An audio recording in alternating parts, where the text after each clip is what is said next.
ابھی chairman P T I Imran Khan صاحب سے تقریباً لگ بھگ 1 گھنٹہ میری بابر اعوان صاحب کی، علی ظفر صاحب کی اور سلمان اکرم راجہ صاحب کی ملاقات ہوئی۔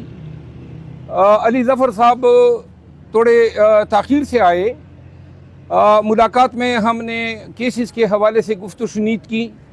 خان صاحب نے بہت ساری ہدایات دی، لیکن جو مجھ سے ریلیٹڈ ہیں، سب سے پہلی ہدایت ان کی یہ ہے کہ میں ان کے ترجمان کی حیثیت سے اپنے فرائض الیکٹرانک اور سوشل میڈیا پہ جو ہیں ادا کرتا رہوں، اور انہوں نے ہدایت کی کہ سوشل میڈیا کے ذریعے بالخصوص اور میڈیا کے ذریعے ان کا جو پیغام ہے اور پاکستان میں جو حالات ہیں اور جو کیئر ٹیکر حکومت کی پالیسی نظر آ رہی ہے الیکشن نہ کروانے کے حوالے سے، اس کے علاوہ سائفر کیس پہ کس طرح قوم کو ہم نے اپنا ورژن جو ہیں وہ مزید آگے کرنا ہے، یہ ساری چیزیں ڈسکس ہوئی۔ اور اس کے علاوہ کے پی کے لیے انہوں نے خواہش کا اظہار کیا کہ خیبر پختونخوا میں پاکستان تحریک انصاف کو ورکر کنونشن کا انعقاد کرنا چاہیے۔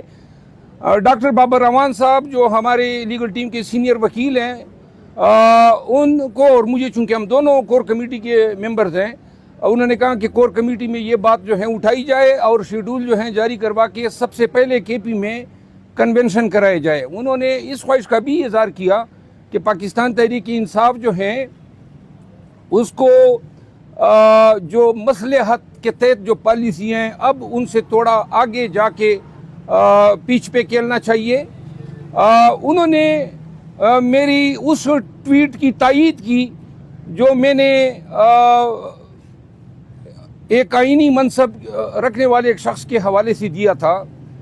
کچھ اور باتیں ہیں جو میں اپنے دفتر میں جو ہیں جا کے بتاؤں گا، لیکن ایک بات انہوں نے کہی کہ مجھے آج کل بزدلوں کی کوئی ضرورت نہیں ہے، نہ مجھے بزدل چاہیے، بہادر دلیر لوگ جو ہیں ان کو چاہیے کہ آگے آئیں، پارٹی جو ہیں اس میں اس کی قیادت سنبھالیں۔ اور خان صاحب کی آج کی باتوں سے معلوم ہو رہا تھا کہ سلولی اسٹیڈلی جو ہیں لیگل بیٹل پہ اور عدالتی جو سپریمیسی ہیں اس کے حوالے سے اس کا اعتقاد مزید کمزور پڑتا جا رہا ہے۔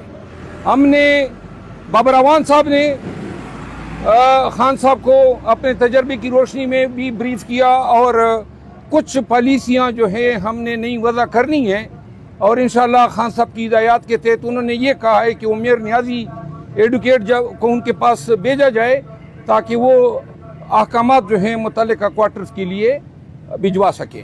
خان صاحب خوش تھے یا تھوڑا پریشان تھے؟ خان صاحب کبھی پریشان نہیں ہوتے ہیں، مشکل سے مشکل حالات میں وہ پرسکون رہتے ہیں۔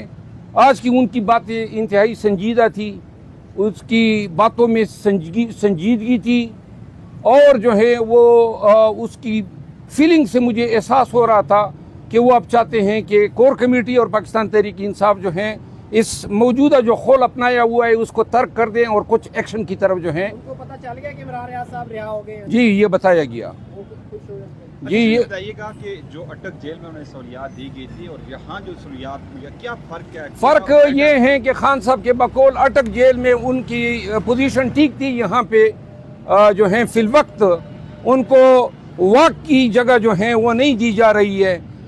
وہ بتا رہے تھے کہ جی ایک 10 فٹ کی جگہ وہ بتا رہے ہیں کہ یہاں پہ آپ نے واک کرنا ہے، جبکہ اور جگہ ہیں، لیکن بقول خان صاحب کے حکام نے ان کو اپنی معذوری ظاہر کی ہے۔ اس حوالے سے مجھے ہدایت کی ہے اور میں اس حوالے سے ہائی کورٹ سے رجوع کروں گا۔ مروت صاحب، اس وقت خان صاحب ڈیلا جیل میں کیس فیس کر رہے ہیں، آپ ان کی لیگل ٹیم میں شامل ہیں، کیا وجہ ہے لیگل ٹیم میں اتنے زیادہ جو ان سے ہیں وہ ایشوز کھڑے ہو رہے ہیں آپ کے آپس میں؟